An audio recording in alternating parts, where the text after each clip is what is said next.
नमस्कार, ये NB news देख रहे हैं आप। मैं हूं आपके साथ पल्लवी राजपूत और हमारे खास कार्यक्रम मुद्दा में आप सभी का स्वागत है। बीजेपी के करिश्मे के साथ सपा के लिए ये चुनाव भारी जिल्लत का कारण रहे। अखिलेश अपने गढ़ में ही अपनों का विश्वास खो बैठे। इटावा में शिवपाल तो रामपुर में आजम खान ने ही उनके सारे गेम प्लान पर पानी फेर दिया। चाह कर भी वो एक भी सीट पर अपने उम्मीदवारों को नहीं जिता सके। चुनाव के नतीजे देखकर साफ है कि अखिलेश की पार्टी पर पकड़ अब कमजोर है और ऐसा माना जा रहा है कि सपा दिनों दिन कमजोर होती जा रही है। खबर यह भी है कि चाचा शिवपाल यादव के बाद आजम खान भी नाराज चल रहे हैं और दोनों नेता एक साथ आ सकते हैं। आजम खान के मीडिया प्रभारी फसाहत अली ने रविवार को रामपुर में पार्टी के एक कार्यक्रम में अखिलेश यादव पर गंभीर आरोप लगाए थे और कहा था कि अखिलेश ने पिछले 2.5 साल में आजम को जेल से छुड़ाने के लिए कोई आंदोलन नहीं किया। इसके बाद से ही सपा में दरारें पड़ने की आशंका तेज हो गई है। हालांकि बाद में फसाहत अली ने यह भी कहा कि यह उनका निजी दर्द है और वह आजम खान से कहेंगे कि अब फैसला लेने का वक्त आ गया है। अब देखना यह होगा कि अखिलेश यादव पार्टी को मजबूती दे पाएंगे या फिर सपा भी कांग्रेस की तरह सिमट जाएगी।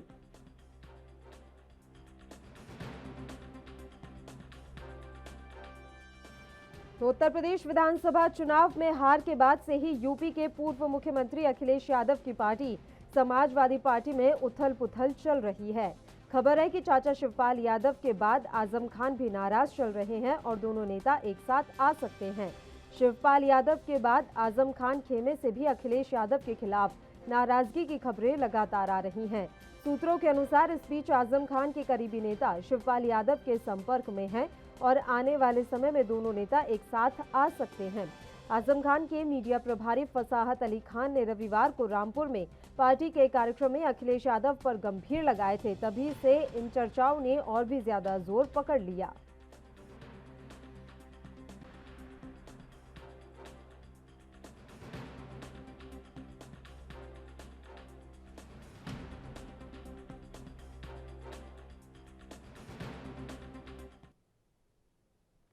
चलिए इस मसले पर हम चर्चा की शुरुआत कर लेते हैं। फिलहाल 2 मेहमान हमारे साथ जुड़ गए हैं। मेहमानों से आपका परिचय करवा देते हैं। शुभेंदु शेखर अवस्थी जी इस समय हमारे साथ जुड़े हुए हैं, भारतीय जनता पार्टी के प्रवक्ता हैं। दिलीप यशवर्धन जी हमारे साथ जुड़े हुए हैं, राजनीतिक विश्लेषक के तौर पर। थोड़ी ही देर में प्रसपा के प्रवक्ता भी हमारे साथ इस चर्चा में शामिल हो जाएंगे। आप दोनों ही मेहमानों का स्वागत है एएनबी न्यूज पर। दिलीप जी, शुरुआत आप ही के साथ करना चाहेंगे। चल क्या रहा है सर उत्तर प्रदेश में समाजवादी पार्टी के अंदर? अभी तक शिवपाल यादव की नाराजगी की खबरें थी और अब ये जानकारी मिल रही है कि आजम खान भी इस समय बड़ा नाराज चल रहे हैं सपा प्रमुख से और जल्द ही ये दोनों आपस में मिल भी सकते हैं। मैं यहाँ पर शिवपाल यादव और आजम खान की मुलाकात के बारे में बात कर रही हूँ।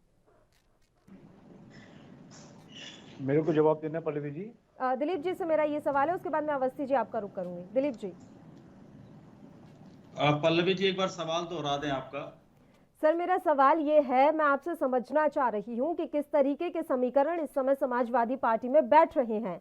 पहले सिर्फ शिवपाल यादव नाराज थे, अब आजम खान की नाराजगी की भी खबरें हैं और ये पूरी तरीके से संभावनाएं जताई जा रही हैं कि जल्द ही आजम खान और शिवपाल यादव एक साथ आ सकते हैं। अगर ऐसा हुआ तो ये सपा प्रमुख के लिए कितनी चिंता की बात है? पल्लवी जी, राजनीति संभावनाओं का बाजार होता है और शिवपाल यादव की नाराजगी बहुत मायने नहीं रखती है, क्योंकि शिवपाल यादव से तो नाराजगी चल ही रही है इनकी। ये तो 2022 के इलेक्शन में राजनीतिक लाभ के लिए दोनों लोग चाचा भतीजे फिर से एक हो गए थे और एक तरीके से गठबंधन हो गया था। लेकिन जो अंदरूनी नाराजगियां थी या जो अंदरूनी डिफरेंसेस थे, वो डिफरेंसेस खत्म नहीं हुए थे। उन डिफरेंसेस को टाइम भी राजनीतिक लाभ के लिए दबा दिया गया था। लेकिन बदकिस्मती से सत्ता नहीं मिली तो वो नाराजगियां फिर से बाहर आ गई। अब जब सत्ता नहीं मिली तो विपक्ष के साथ रहने का कोई मतलब नहीं बनता है, क्योंकि समाजवादी पार्टी के साथ जितने भी लोग जुड़े हुए थे, शिवपाल यादव जी लालच से आकर के जुड़े थे और वो लालच जब पूरा नहीं होगा और वो प्रलोभन अगर भारतीय जनता पार्टी की तरफ से या वो महत्वाकांक्षाएं कहीं और जाकर के पूरी हो रही होंगी तो वो जाना लाजमी है, क्योंकि समाजवादी पार्टी में रह करके वो उच्च पद उनको नहीं मिलेगा, राजनीतिक लाभ भी नहीं मिलेगा और पार्टी में जो प्रमुख पद है वो भी नहीं मिलेगा। लेकिन आजम खान की नाराजगी अखिलेश यादव के लिए थोड़ा गंभीर विषय है, क्योंकि आजम खान डेडिकेटेड है समाजवादी पार्टी के लिए, डेडिकेटेड थे समाजवादी पार्टी के लिए और वो शुरू से समाजवादी पार्टी में ही रहे हैं और समाजवादी पार्टी को आगे बढ़ाने में आजम खान का बड़ा हाथ रहा है। मुलायम सिंह के खास रहे हैं, लेकिन एक ये ट्रेंड देखा जा रहा है कि जब से समाजवादी की सत्ता, समाजवादी की कमान अखिलेश यादव के हाथ में आई है, तब से जितने भी पुराने बड़े नेता थे उन सबको दरकिनार किया जा रहा है। इस बार के चुनाव में भी अगर आप देखें तो अखिलेश यादव ने सिर्फ अपने चेहरे पे ही चुनाव लड़ा। हालांकि उन्होंने मुसलमानों को वोट दिए, टिकट दिया, मुसलमानों को उन्होंने अपनी पार्टी का हितैषी बताया और 34 विधायक मुसलमान जीत के भी आए, लेकिन उसके बावजूद भी आजम खान जेल से लड़ रहे थे तो इसलिए उनके बाहर आने का कोई मतलब नहीं बनता। लेकिन अब जो उनके ऊपर इल्जाम लगाया जा रहा है कि उनके लड़के ने कहा है कि अखिलेश यादव ने आजम खान को छुड़ाने के लिए कोई कोशिश नहीं करी, उनसे जेल में मिलने नहीं गए, तो ये सारी बातें आज की तो नहीं है। जेल में तो आजम खान पता नहीं कब से बंद है। अगर ये नाराजगी होनी चाहिए थी तो ये नाराजगी इलेक्शन के पहले होनी चाहिए थी। कोशिश नहीं करी तो कोशिश बहुत सालों से नहीं करी, ये नाराजगी भी पहले होनी चाहिए थी। अब इन नाराजगियों का मतलब साफ है कि ये मनमुटाव बहुत पहले से चल रहा था, लेकिन अब इन बातों का आधार लेकर के अपने आप को अलग किया जा रहा है। और अगर शिवपाल सिंह का भारतीय जनता पार्टी में जाना होता है तो जाहिर सी बात है कि उनको समाजवादी पार्टी से अपनी दूरियां बढ़ानी पड़ेंगी। आजम खान और अगर शिवपाल सिंह आपस में मिल जाते हैं तो अभी मिल जाने का कोई फायदा नहीं है। फिलहाल एमएलसी के इलेक्शन खत्म हो गए, विधानसभा के इलेक्शन खत्म हो गए और अब कोई बड़ा इलेक्शन फिलहाल नहीं है। जो बाकी पंचायत के और नीचे के चुनाव होते हैं, म्युनिसिपल कॉर्पोरेशंस के होते हैं, उनमें इन पार्टियों का कोई बहुत ज्यादा आधार नहीं है। और विधानसभा के चुनाव 5 साल बाद है और लोकसभा के चुनाव में इन दोनों ही पार्टियों का कोई बहुत ज्यादा आधार नहीं है। शिवपाल सिंह और आजम खान अगर मिल भी जाते हैं तो उत्तर प्रदेश की चुनिंदा सीटों पर ये फर्क डाल पाएंगे। वो चुनिंदा सीटें भी तब जब भारतीय जनता पार्टी उनको फर्क डालने देगी। अगर भारतीय जनता पार्टी को लगता है कि शिवपाल के जाने से कोई बहुत बड़ा फर्क पड़ेगा 24 के वोट बैंक पर, तो वो शिवपाल यादव को अपने यहाँ मिला लेंगे, या नहीं मिलाएंगे तो उनको कोई ना कोई पद दे करके, कोई ना कोई प्रलोभन दे करके उनको वो अपनी तरफ आकर्षित जरूर कर लेंगे और आजम खान अकेले रह जाएंगे या फिर आजम खान भी सरेंडर करेंगे। तो ये फिलहाल जो ये जो राजनीतिक समीकरण बन रहे हैं, इन राजनीतिक समीकरणों का कोई राजनीतिक लाभ होने वाला नहीं है। चर्चाएं जरूर रहेंगी, पब्लिक में एक क्यूरियोसिटी जरूर बनी रहेगी क्या हो रहा है, क्या होने वाला है, लेकिन फिलहाल कोई नतीजे ऐसे नहीं नजर आने वाले हैं और 2024 के चुनाव में इन समीकरणों का कोई बहुत फर्क पड़ने वाला नहीं है। यानी कि कुल मिलाकर देखा जाए तो जिस तरह के समीकरण बताने की कोशिश की जा रही है वो उतने मजबूत नहीं है जितना अभी इस समय प्रिटेंड किया जा रहा है। अब शुभेंदु जी, बात यहाँ पर यह है कि इस तरह की भी राजनीतिक पंडित चर्चा कर रहे हैं या मान रहे हैं। जो बिहार में हुआ, हमने देखा कि किस तरीके से एलजेपी 2 फाड़ों में बंट गई। जिस तरीके से रामविलास पासवान की मृत्यु के बाद उनके बेटे से पार्टी छीन ली गई, बेटे के नाक के नीचे से ही पूरी पार्टी निकल गई।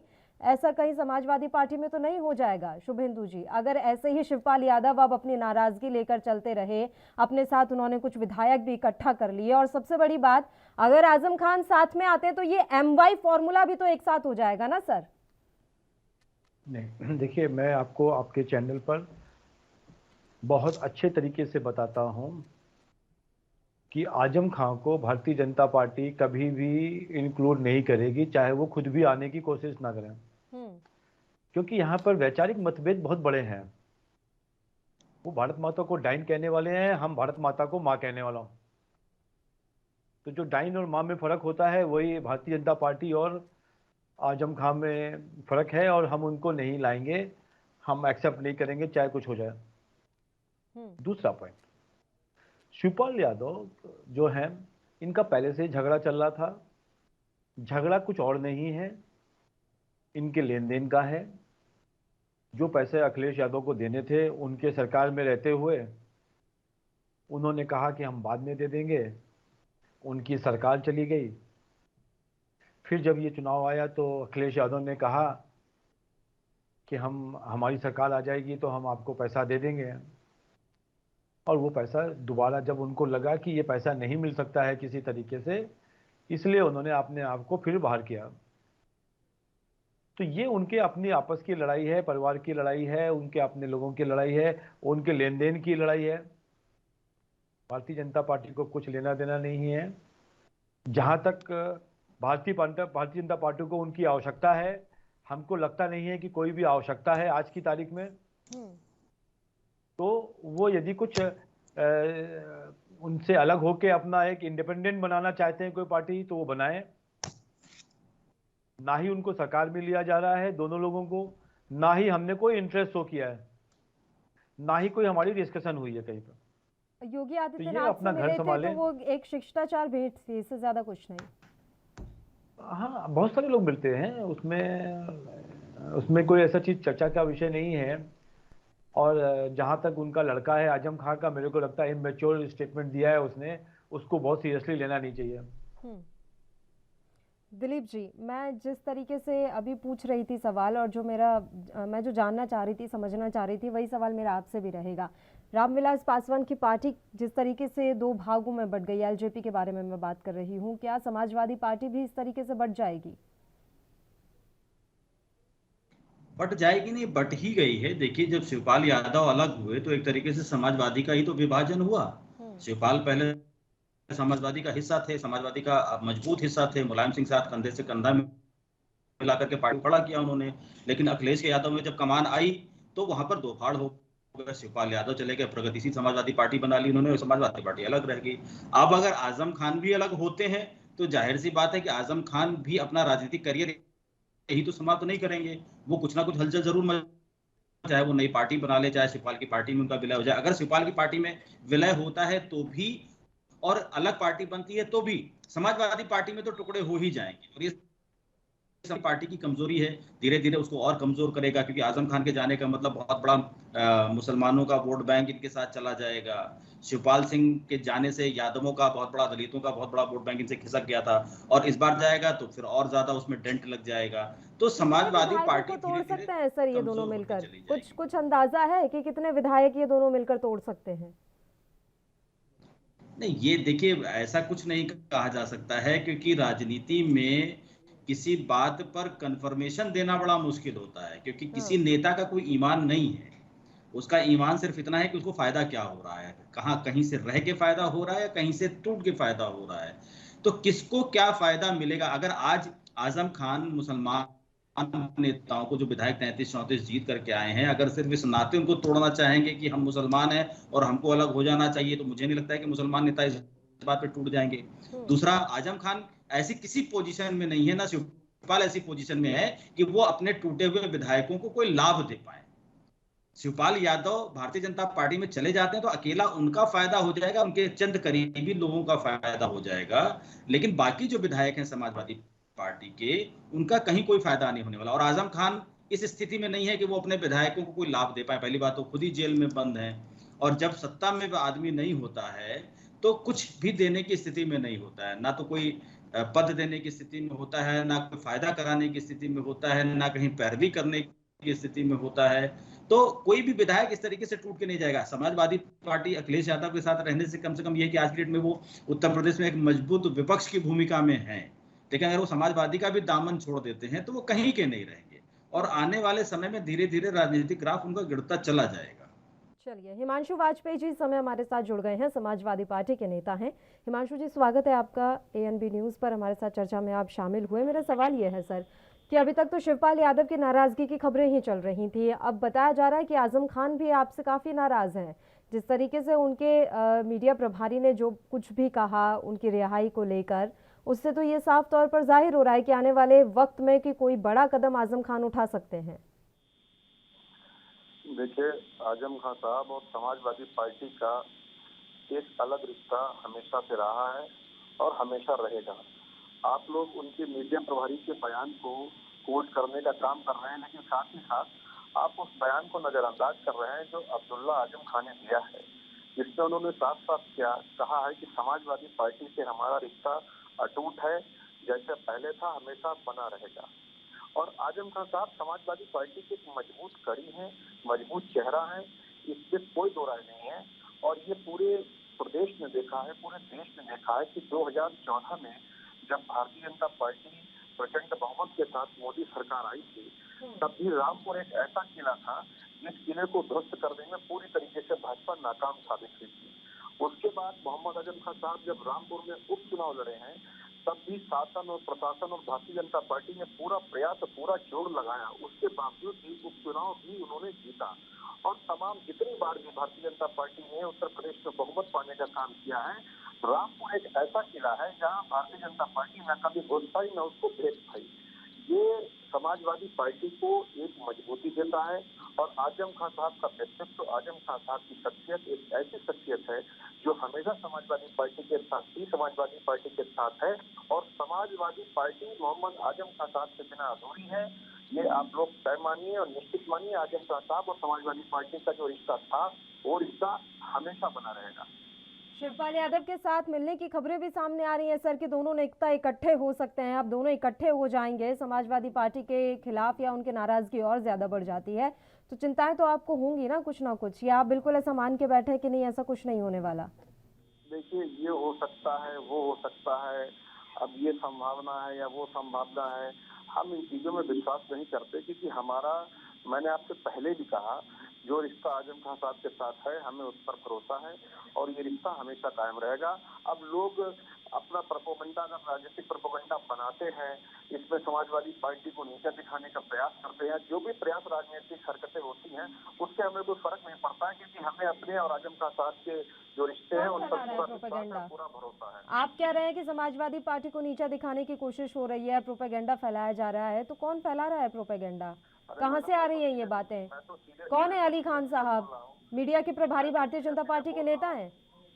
मैं तो सीधे सीधे बोल रहा हूँ, आप अब्दुल्ला आजम खान साहब के उस बयान को दिखाइए, उसको जिसमें वो कह रहे हैं कि समाजवादी पार्टी के साथ हमारा जो रिश्ता था वो हमेशा बना रहेगा। उसको चलिए ठीक है, उसको दिखाएंगे, तो हम आजम खान के मीडिया प्रभारी के बयान को भी तो दिखाएंगे ना, उस पर भी तो आप अपना रिएक्शन दीजिए सर।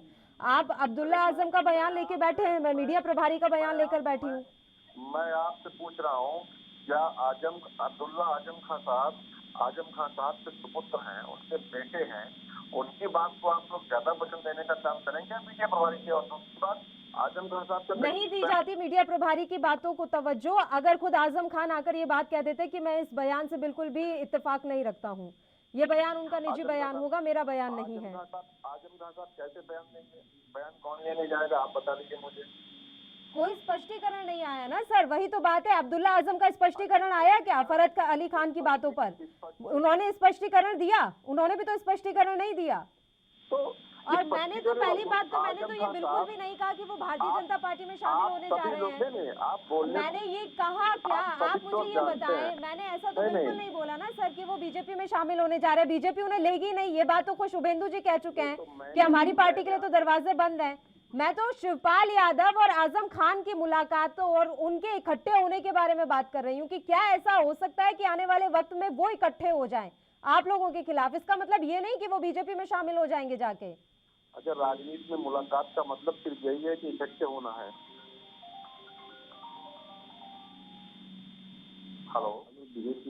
हेलो, आपको आवाज मिल रही है क्या सर मेरी? हेलो जी, मिल रही है।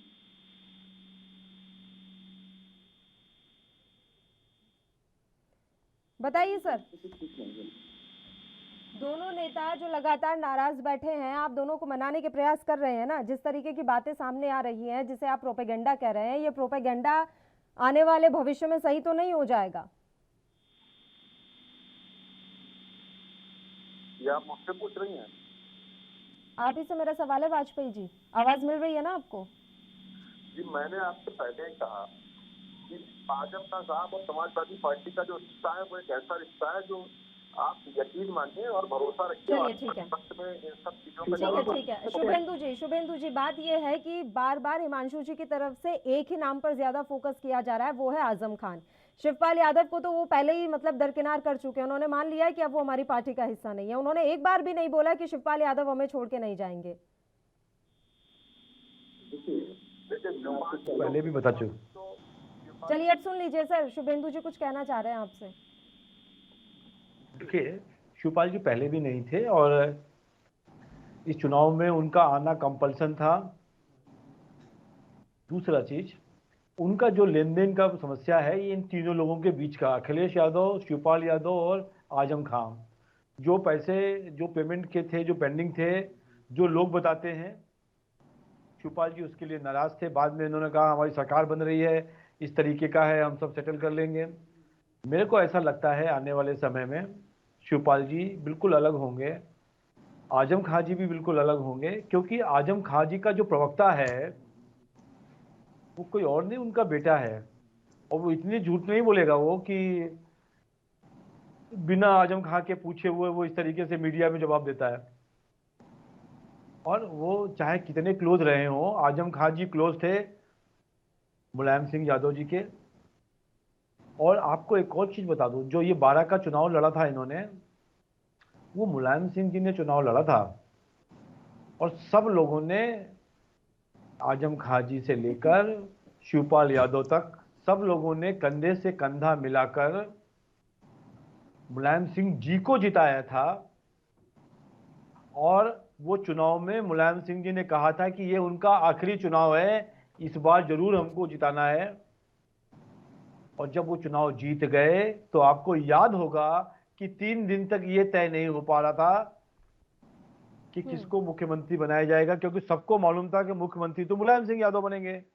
पर उस समय पर अखिलेश यादव जी ने एक प्रेशर डेवलप किया मुलायम सिंह यादव पर, और मुलायम सिंह अपने पुत्र मोह में उनको उन्होंने गिफ्ट कर दिया सीएम का पोस्ट। जनता जो मुलायम सिंह को लेके आई थी, आजम खां जी जो मुलायम सिंह को लेके आए थे, शिवपाल जी जो पुराने समय से उनके साथ जुड़े हुए थे, उनको बड़ा फील हुआ होगा, ऐसा मेरे को लगता है। और आज भी वो रिलेशनशिप बन नहीं पाई है अखिलेश यादव जी और शिवपाल जी की, या अखिलेश यादव जी आजम खां जी की। तो ये समस्याएं उस समय की हैं। यदि मुलायम सिंह जी को खुद नहीं चीफ मिनिस्टर बनना था तो उसका अधिकारी हक उसका आजम खां, जो ये कह रहे हैं वाजपेयी जी कि बहुत क्लोज रिलेशन है, तो उन्होंने अपने पुत्र के प्रति मोह दिखाकर उनको गद्दी दे दी। जैसे कि एक परिवारवाद की पार्टियां होती हैं, अखिलेश यादव जी के पास कोई भी एक्सपीरियंस नहीं था, एक दिन का 1 घंटे का पार्टी में काम करने का वो नहीं था। इससे बड़ी नाराजगी हुई, परिवार भी टूटा उनका, जो अपना व्यक्तिगत परिवार था। और समाजवादी परिवार, जिसको समाजवाद कहते हैं, उसमें जो लोग जुड़े थे वो लोग भी डिस्टर्ब हुए। ये सब वही सब झगड़ा है, और आपको और हमको ज्यादा ध्यान देने की जरूरत नहीं है, क्योंकि आजम खां जी को हम लेंगे नहीं, हमारे वैचारिक बहुत मतभेद है। शिवपाल जी के पास कितने विधायक हैं, क्या है, अपनी कोई पार्टी बनाना चाहते हैं, अलग रहना चाहते हैं तो वो सोच लें, हमारा कोई रिक्वायरमेंट नहीं है। चलिए, लेकिन सर अगर वो आते हैं कुछ विधायक लेके, तो आपके दरवाजे खुले या नहीं खुले हैं? कोई दरवाजे नहीं खुले हैं। अच्छा, उनके लिए भी दरवाजे वो नहीं अपना खुले पार्टी बनाए, अलग अलग इंडिपेंडेंट बनाए पार्टियां, अलग तरीका होता है। यदि वो 30, जैसा हमको पता लगा है कि 45 से 50 विधायक जुड़ना चाहते हैं शिवपाल यादव जी के साथ, और 22 या 23 विधायक आजम खान जी के साथ जुड़ना चाहते हैं, तो ये मिलके कोई थर्ड फ्रंट बनाना चाहते हैं तो बनाएं। ठीक है दिलीप जी, भारतीय जनता पार्टी को क्या लेना देना। बिल्कुल दिलीप यशवर्धन जी, मैं समझना यही चाह रही थी हिमांशु जी से, शायद वो मेरी बात समझ नहीं पाए, कि फसाहत अली खान ने जो बयान दिया, क्या उसे इतने हल्के में लिया जाना चाहिए था? और उनके बयान पर स्पष्टीकरण माना आजम खान खुद नहीं दे सकते, उनका बेटा तो दे सकता था, उनके बेटे ने उस मसले पर क्यों कुछ नहीं कहा, क्यों किसी तरह का स्पष्टीकरण नहीं दिया? क्या फसाहत अली खान का जो बयान था वो बिल्कुल हल्का फुल्का बयान था और उसे कैसे भी किसी भी राजनीतिक समीकरण से जोड़कर नहीं देखा जाना चाहिए? दोनों बातें हैं पल्लवी जी। पहली बात तो इस बयान को इतने हल्के में नहीं लिया जा सकता, क्योंकि एक राजनीतिक बयान है और एक आधिकारिक तौर पर दिया गया बयान है, और अगर इस बयान में सत्यता नहीं थी तो उसका खंडन नेताओं की तरफ से होना चाहिए था। आजम खान जेल से भी एक स्पष्टीकरण जारी कर सकते थे, और नहीं तो उनके बेटे उनके बिहाफ पर मीडिया में आकर के ये बात कह सकते थे। जब मीडिया में ये खबर चली थी कि ऐसा बयान दिया है, तो मीडिया में ही उसका खंडन भी किया जा सकता था, पहली बात। दूसरी बात, हो सकता है इन बयानों के कोई राजनीतिक मायने ना हो, क्योंकि कई बार नेताओं की आदत होती है कि चर्चा में रहने के लिए कुछ ना कुछ ऐसे बयान देते हैं जिन पर माहौल गर्म हो जाए, थोड़े दिन आपस में बातें चले, डिबेट्स में, टीवी में, पेपर में छपे, मीडिया में आए, और उसके बाद वो मामला शांत हो जाए। तो इस तरह की राजनीतिक हलचल सिर्फ एक प्रोपेगेंडा के नाते भी करी जाती है। और जैसा कि अभी शुभेंदु जी कह रहे थे कि आजम खान के लिए भाजपा में दरवाजे नहीं खुले हैं, हाँ हो सकता है भाजपा के लिए भाजपा में दरवाजे ना खुले हों, लेकिन भाजपा उन लोगों को तो लेती है जिनसे वैचारिक मतभेद रहता है। इस बात से तो भाजपा शुभेंदु जी मना नहीं कर सकते हैं, क्योंकि बहुत सारे ऐसे लोगों को आपने लिया जिनसे आपकी बड़ी नाराजगी हुआ करती थी, बड़े वैचारिक मतभेद हुआ करते थे, लेकिन भाजपा उनको जब लाभ देखती है तो अपने यहाँ समाहित कर लेती है। आजम खान एक बड़ा चेहरा है मुसलमानों का, इसलिए शायद आप उनको ना लें, लेकिन अगर घुमा फिरा करके आजम खान से कहीं कोई लाभ दिख रहा होगा तो आप इनडायरेक्टली उनको अपने साथ जोड़ लेंगे, इस बात से आपको कोई दिक्कत नहीं होगी। राजनीतिक लाभ के नाते आप उनको जोड़ लेंगे, ये इसमें कोई दो राय नहीं है। नहीं, बिल्कुल क्लियरिटी है इसमें।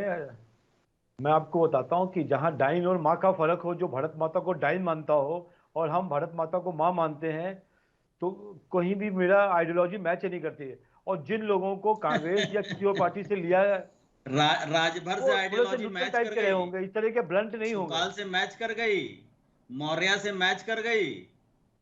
इन सब लोगों ने नहीं कहा, इन्होंने भी पेट भर भर के गालियां दी थी भाजपा को। ठीक है, इनसे भी तो पूरा 36 का आंकड़ा था वैचारिक मतभेद का। आइडियोलॉजिकल राष्ट्रीय स्तर पर वो मतभेद नहीं थे, वो उनके जातिगत समीकरण के हिसाब से होंगे, आते जाते लोग रहेंगे। परंतु इस तरीके के लोग जिन्होंने हमेशा गाली दी है संघ परिवार को, भाजपा को, और उसको हम पार्टी उसको नहीं लेगी, ये मैं आपको अपने एज ए प्रवक्ता भारतीय जनता पार्टी का आपको बताना चाहता हूँ। चलिए हिमांशु वाजपेयी जी। हाँ, आजम खान को आप नहीं लेंगे, उसका कारण कुछ और है। उसका कारण ये नहीं है जो आप बता रहे हैं, उसका कारण कुछ और है, आप नहीं लेंगे। मैं भी जानता हूं कि आप आजम खान को भारतीय जनता पार्टी में नहीं लेंगे, कुछ भी आप समझो, लेकिन आप कारण शिवपाल कुछ सिंह भी को ले समझो, लेंगे। हमारा तो एक ही कारण है। शिवपाल सिंह अगर अगर डाइन और माँ आजम एक नहीं खान हो सकते। समाजवादी पार्टी से अलग होते हैं तो शिवपाल सिंह से उनकी करीबी बढ़ेगी। और अगर आपने शिवपाल सिंह को अपनी पार्टी में ले लिया तो इनडायरेक्टली आपने आजम खान को भी अपनी पार्टी में ले लिया। पार्टी में लेंगे नहीं, हम शिवपाल जी को भी नहीं लेंगे, आप तो नोट करना। तो दिलीप जी, आप वो मुलाकात किस तरीके से देख रहे थे जो सीएम योगी आदित्यनाथ और शिवपाल यादव के बीच में हुई? शुभेंदु जी ने कहा कि वो शिष्टाचार भेंट है और योगी आदित्यनाथ से तो बहुत लोग मिलते रहते हैं। लेकिन ये बड़े नेताओं के बीच में शिष्टाचार भेंट और एक ऐसे मौके पर जहां राजनीति का माहौल गर्म हो, वो शिष्टाचार भेंट नहीं होती है। और शिष्टाचार भेंट शिवपाल जी की भारतीय जनता पार्टी से बहुत पहले से चली आ रही है, बहुत पहले से इस राजनीति का बाजार गर्म है, लेकिन किन्हीं कारणों से वो मैच्योर नहीं हो पा रही है चीजें। लेकिन हो सकता है 2024 के अगर समीकरण बनते हैं तो शिवपाल यादव जी आपको भारतीय जनता पार्टी में दिखेंगे, या नहीं भी दिखेंगे, अगर ऑफिशियल रूप से नहीं दिखेंगे तो मायावती जी की तरह जो है शिवपाल यादव जी भी बैकडोर से भाजपा को ही सपोर्ट करेंगे। चलिए ठीक है, चर्चा जारी रखेंगे, उससे पहले बस एक छोटे से ब्रेक के लिए हम यहाँ रुक रहे हैं, जल्द हाजिर होंगे।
ब्रेक के बाद एक बार फिर से आप सभी का स्वागत है। चर्चा की शुरुआत कर लेते हैं। दिलीप यशवर्धन जी, तीसरे मोर्चे के बारे में आपका क्या विचार है? जैसा शुभेंदु जी कह भी रहे थे कि 40 से 50 विधायक अगर टूट भी जाते हैं तो तीसरा मोर्चा बनाया जा सकता है।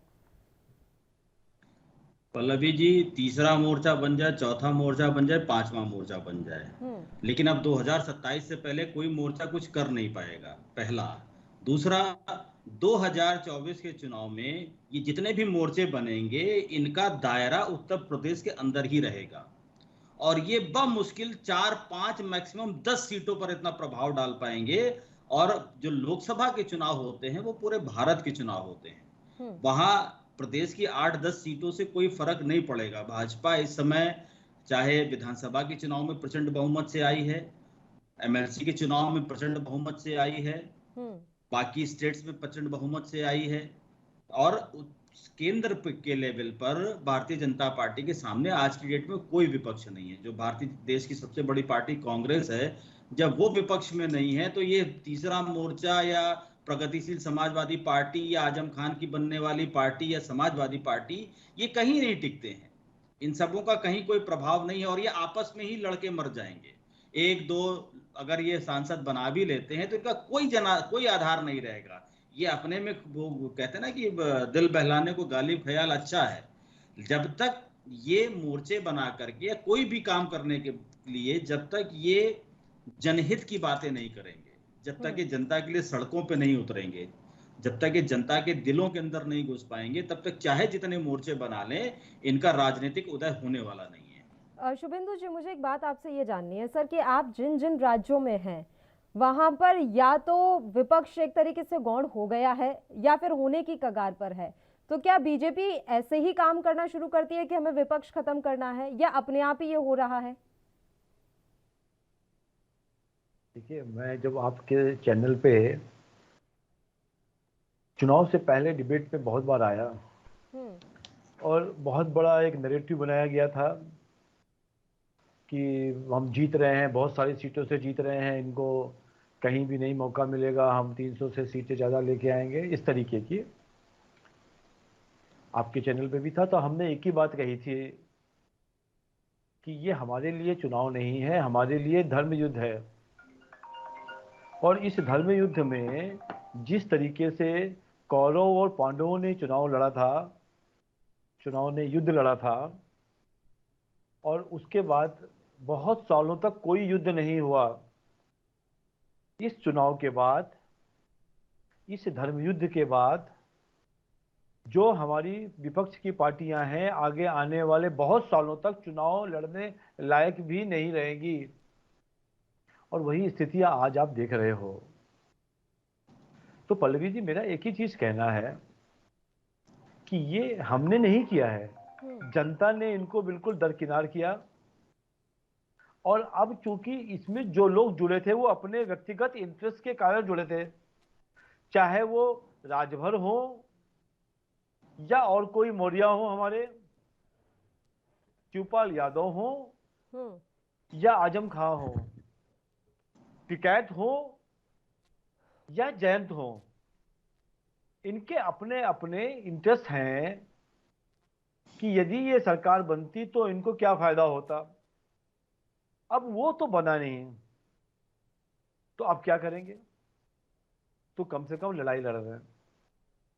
जो इन्होंने आपस में तय किया था, देखिए, इस चुनाव को लड़ने के लिए हमको पता लगा कि बहुत सारा पैसा बाहर से मंगाया गया, इधर उधर रखा हुआ था, लोगों से लिया गया, वो सब लोग पैसा मांग रहे हैं इनसे, अब वही दे नहीं पा रहे हैं, इसलिए लड़ाई चल रही है।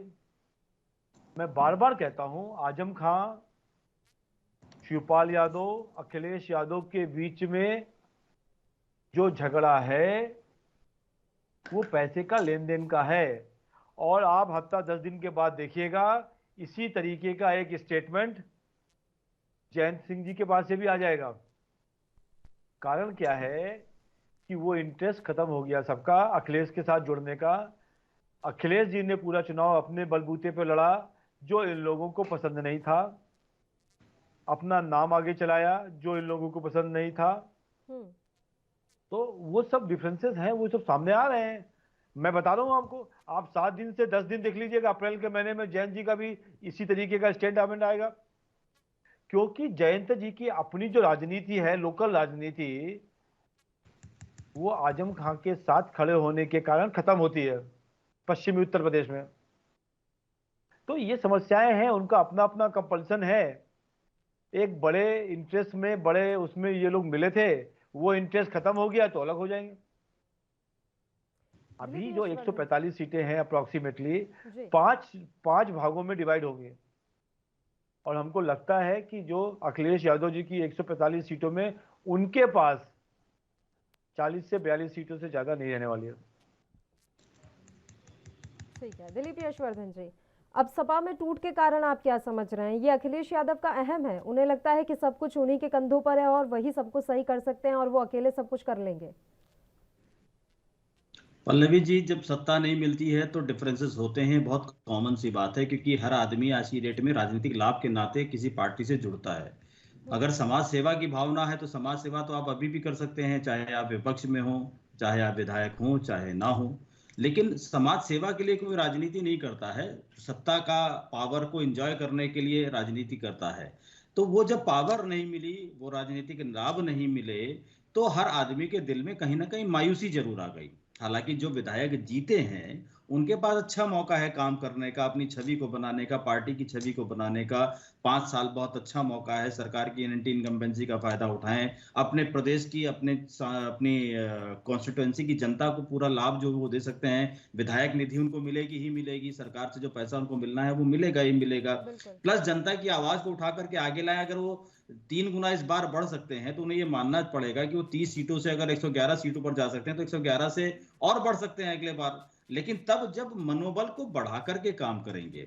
अगर सिर्फ सत्ता केंद्रित रहेंगे, पावर केंद्रित रहेंगे, तो जाहिर सी बात है उनका मनोबल टूटेगा और जो जीत उनको मिली है वो आगे जाकर के और नेगेटिव होती चली जाएगी। तो डिफरेंसेस के कारण सिर्फ यही होते हैं। प्लस अखिलेश यादव जी जो वन मैन शो चला रहे हैं, बहुत सारे लोग ऐसे हैं जो पुराने लोगों से जुड़े हुए हैं, जो मुलायम सिंह यादव जी से जुड़े हैं, जो बहुत सारे सीनियर नेता हैं जो पार्टी में रहे हैं, जिन्होंने पार्टी को खड़ा करने में अपना पूरा योगदान दिया है। आज की डेट में उनका कहीं कोई रोल नहीं रह गया। जैसे भारतीय जनता पार्टी में आडवाणी जी कहीं नहीं दिखाई देते हैं, मुरली मनोहर जोशी जी कहीं नहीं दिखाई देते हैं। इसी तरीके से समाजवादी पार्टी में पुराने नेता कहीं नहीं दिखाई देते हैं। लेकिन चूंकि भारतीय जनता पार्टी में उनके नीचे भी एक बहुत बड़ा कैडर था जिसने पूरी स्थिति को संभाल लिया, इसलिए अब जनता आडवाणी जी को, जोशी जी को भूल गई है। लेकिन समाजवादी पार्टी में अखिलेश यादव अकेला चेहरा है जो अपने आप को आगे हाईलाइट कर रहे हैं। उनका कोई ऐसा और नेता नहीं जिसका पब्लिक में कोई फेस रिकॉग्निशन हो रहा हो। पुराने जो नेता थे वो धीरे धीरे पिक्चर से गायब होते चले जा रहे हैं। तो जब आप लोकतंत्र की बात करते हैं और पार्टी लोकतांत्रिक पार्टी होती है तो सबको बराबर का हिस्सा, बराबर का मौका मिलना चाहिए। हर आदमी अगर अपना लाइमलाइट लेता है तो उसके अंदर एक मनोबल बढ़ा रहता है, और अगर सिंगल आदमी लाइमलाइट लेता है तो जाहिर सी बात है मनोबल टूटेगा ही टूटेगा। लेकिन ये बीजेपी के साथ क्यों नहीं हो रहा है सर? आप देखिए, अलग अलग राज्यों के बारे में हम बात कर लेते हैं, उत्तर प्रदेश को भी अलग हटा के। उत्तराखंड में आप देखिए कांग्रेस पार्टी में कैसी कलह मची हुई है, रोज नए नए वहां से चीजें सामने निकल कर आ रही हैं, तस्वीरें सामने निकल कर आ रही हैं। पंजाब में तो कांग्रेस पार्टी टूट की कगार पर है, वहां हारी भारतीय जनता पार्टी, लेकिन किसी ने कोई बयानबाजी नहीं की। कैप्टन अमरिंदर सिंह अपनी ही सीट से हाथ धो बैठे, लेकिन उन्होंने कोई बयानबाजी नहीं की, किसी की तरफ से कोई बयानबाजी नहीं आई। लेकिन वही दूसरी तरफ आप पंजाब में कांग्रेस को देख लीजिए तो वहां पर स्थिति ऐसी है कि सिर्फ फुटबॉल मचा हुआ है।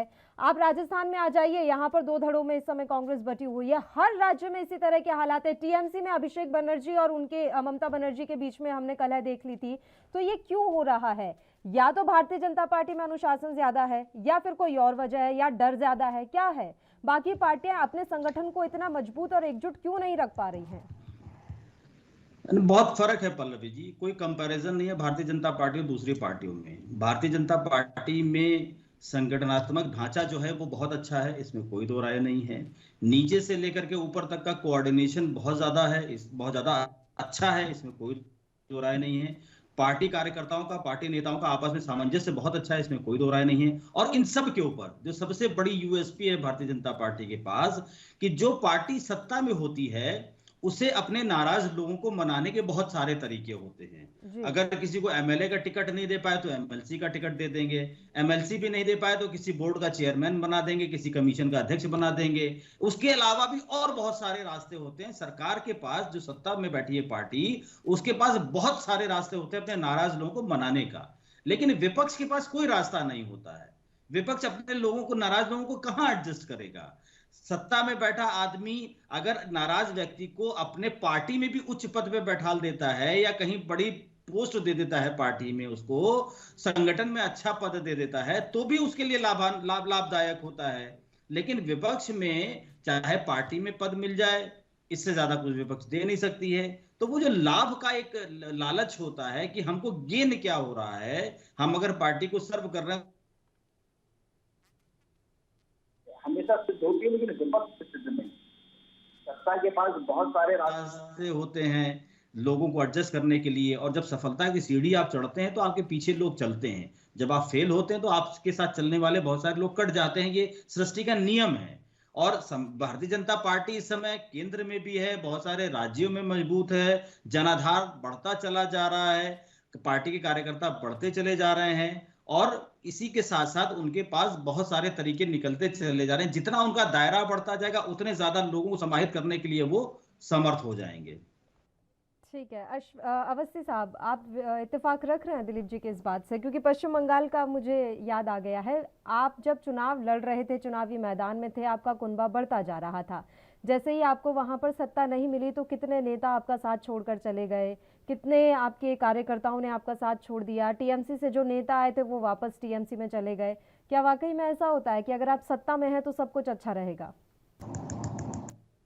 मैं आपको बताता हूँ कि दिलीप जी की मैं सब बातों को नहीं मानता। कुछ बातें उन्होंने कही कि हाँ डिसिप्लिन कैडर है।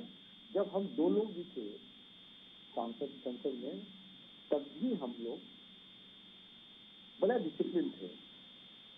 और ये इनको मैं बताना चाहता हूँ कि जब हमारी सरकार नहीं थी 2014 से पहले, तो विश्व का सबसे बड़ा संगठन पॉलिटिकल संगठन भाजपा, विश्व का सबसे बड़ा कोई यदि संगठन है संगठन के नाम पर तो आरएसएस, स्टूडेंट्स का सबसे बड़ा कोई संगठन था तो एबीवीपी, समाज में काम करने वाला कोई था तो समाज ये सेवा भारती, और सबसे ज्यादा स्कूल चलाने वाला भारत में तो एकल विद्यालय, और उसके बाद मजदूरों में काम करने वाला विश्व का सबसे बड़ा संगठन भारतीय मजदूर।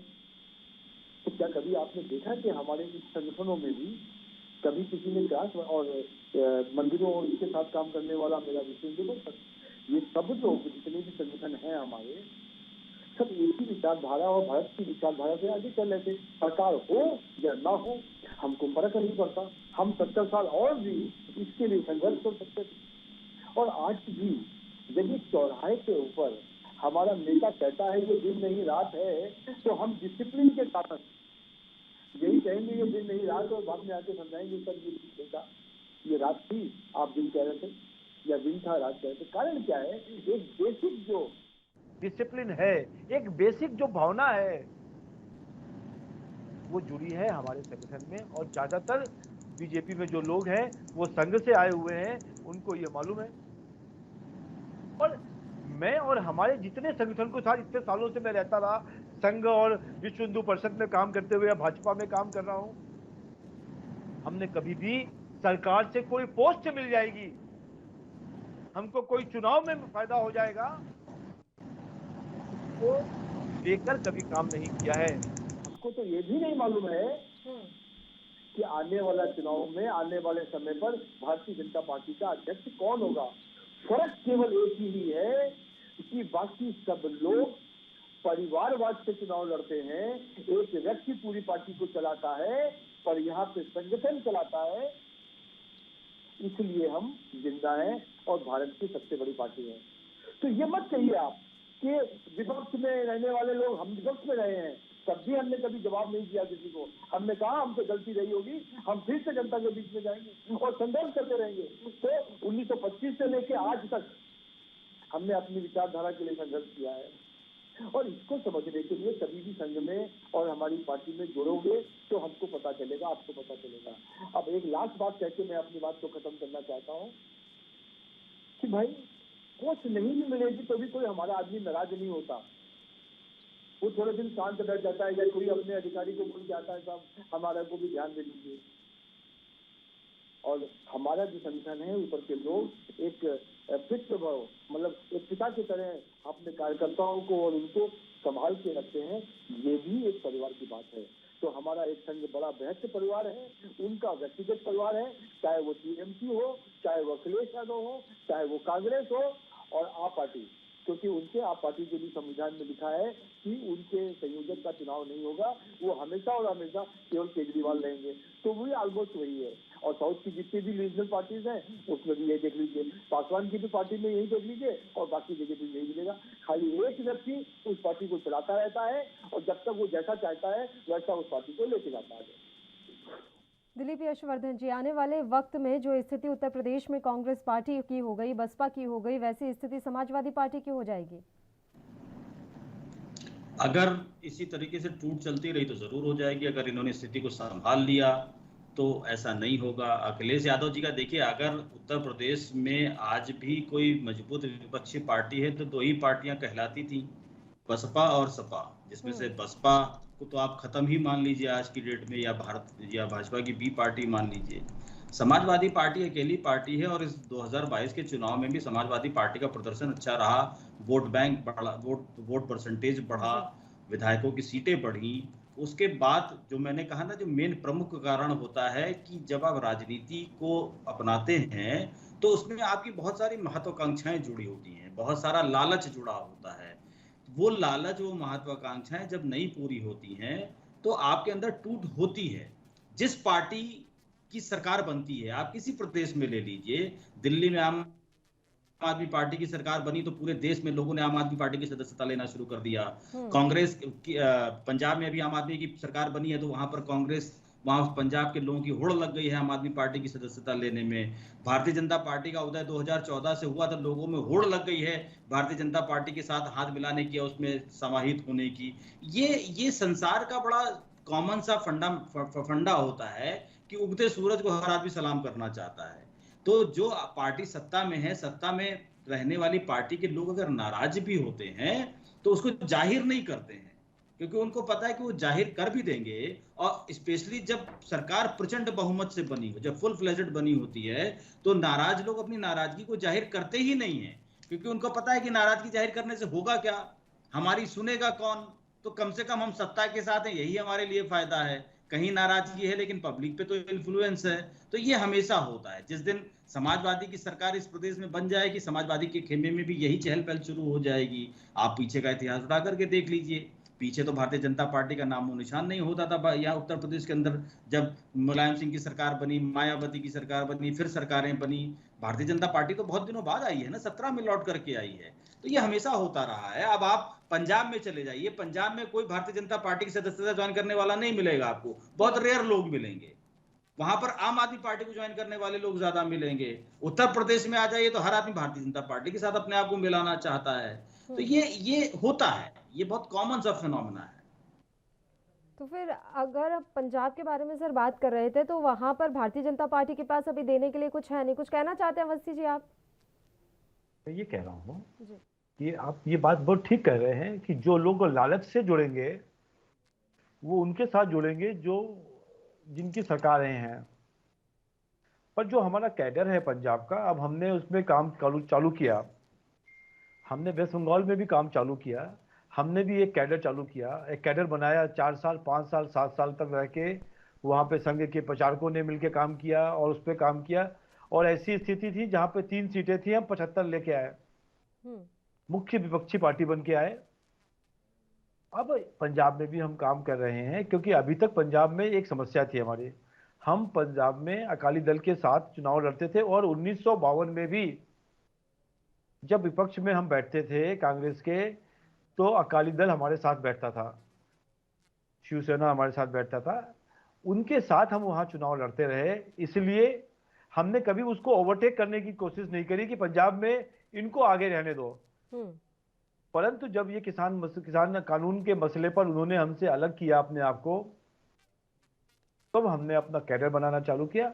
अगले चुनाव के पहले आप देखिएगा हमारा पूरा कैडर, हमारी विचारधारा से जुड़ा हुआ कैडर जरूर मिलेगा और पंजाब में हम बड़ी भूमिका के साथ आगे आएंगे।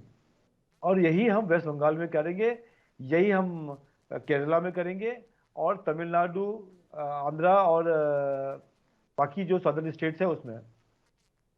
ठीक है दिलीप जी, मेरा सवाल यही था पंजाब को लेकर ही कि अभी पंजाब में विपक्ष में बैठी हुई है बीजेपी प्लस, बीजेपी के साथ 2 और पार्टियां गठबंधन में हैं, लेकिन वहां पर तो ऐसी कोई हलचल नजर नहीं आ रही है कि कोई रूस रहा है, कोई इधर जा रहा है, कोई उधर जा रहा है, भगदड़ मची हो। अभी वहां पर ये स्थिति नहीं है। जबकि उत्तर प्रदेश के बारे में बात कर ले, विपक्ष में बैठी है समाजवादी पार्टी, तो इधर उधर आना जाना अभी पूरी तरीके से यही दिख रहा है कि कौन कहाँ चला जाए, अभी भी पता नहीं है। पल्लवी जी, समाजवादी पार्टी और भारतीय जनता पार्टी का कोई कंपैरिजन नहीं हो सकता है। भारतीय जनता पार्टी राष्ट्रीय स्तर की पार्टी है और समाजवादी पार्टी सिर्फ उत्तर प्रदेश की पार्टी है। समाजवादी पार्टी के लोगों को पता है कि उत्तर प्रदेश में अगर इनकी सरकार नहीं है तो दूसरा कोई ऑप्शन नहीं और 5 साल तक कुछ नहीं हो सकता, या आने वाले अगले चुनाव से पहले कुछ नहीं हो सकता। लेकिन भारतीय जनता पार्टी की सरकार पंजाब में नहीं है, केंद्र में है, बाकी कई प्रदेशों में है इस देश के। तो भारतीय जनता पार्टी के हर सदस्य को पता है कि हम आज नहीं तो कल मजबूत हो जाएंगे।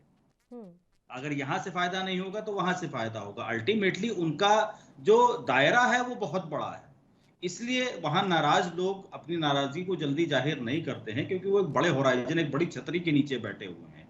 समाजवादी पार्टी की छतरी बहुत छोटी है, उसके अंदर चंद लोगों को लाभ मिल पा रहा होगा, लेकिन बाकी लोगों को लाभ नहीं मिल पा रहा। जो छतरी की छाया में नहीं बैठ पा रहे हैं, वो दूसरी छाया ढूंढने की कोशिश करते हैं। वो चाहते हैं कि कहीं ऐसी जगह चले जाएं जहां जिस पेड़ के नीचे उन्हें छाया भी मिल जाए और फल भी खाने को मिले। सर, ये MY का फॉर्मूला जो बड़ा फेमस होता था, खैर इस बार वो भी काम नहीं कर पाया ज्यादा। ये सिर्फ अखिलेश यादव से जुड़ा हुआ है या फिर अलग अलग नेता भी इस फॉर्मूले को हिला सकते हैं? नहीं, फायदा क्यों नहीं मिला? 111 सीटें आई तो आपको क्या लगता है कि इस फॉर्मूले ने काम नहीं किया? उनको लग रहा सत्ता था दिला, कि वो सत्ता सत्ता नहीं पा मिली। लेंगे, उनको तो इसी फॉर्मूले के जरिए सत्ता पाने की पूरी ठीक है, उम्मीदें थी। सत्ता नहीं मिली, लेकिन एमवाई ने काम तो किया ना। 111 सीटें तो दिलाई, और गठबंधन के साथ 125 सीटें मिली हैं। तो कहाँ आप 30-32 सीटों पे थे, कहाँ 125 सीटों पे पहुंच गए। तो बहुत बड़ा जंप मारा आपने, काम तो किया। लेकिन हाँ, ये जरूर है कि शिवपाल सिंह के चले जाने से या आजम खान के हट जाने से या मुलायम सिंह के साथ जुड़े हुए बड़े जो नेता थे, वरिष्ठ नेता थे, उनको अगर नाराजगी हो जाएगी तो कहीं ना कहीं ये फैक्टर जो नाराजगी का है वो बढ़ेगा, और इनका एमवाई का जो फॉर्मूला है वो टूटता चला जाएगा। उसके साथ साथ भारतीय जनता पार्टी भी इस वोट बैंक में सेंध लगाने का काम कर रही है। इस बार उसने लगाया भी है, फायदा भी मिला है। 2024 में भी लगेगा। 2024 में तो इसलिए लगेगा कि 2024 में केंद्र के चुनाव हैं। केंद्र के चुनाव में समाजवादी पार्टी का कहीं कोई बहुत आधार है नहीं, तो जाहिर सी बात है आदमी उसी पार्टी को सपोर्ट करना चाहता है जो पार्टी मजबूत है। ठीक है अवस्थी जी, ये MY फॉर्मूले के बारे में जब हम बात कर रहे हैं तो 2024 के मद्देनजर तो आप चाहेंगे कि ये फॉर्मूला आपको भी थोड़ा बहुत तो फायदा पहुंचा ही दे? हम लोग तो इस चुनाव को बड़ा क्लोजली देखते हैं और अपने तरीके से समझते हैं। आप देखिए, सबसे डेडली कोई कॉम्बिनेशन था तो 2019 का था, मायावती जी और कांग्रेस, मायावती जी और ये अखिलेश यादव, सपा।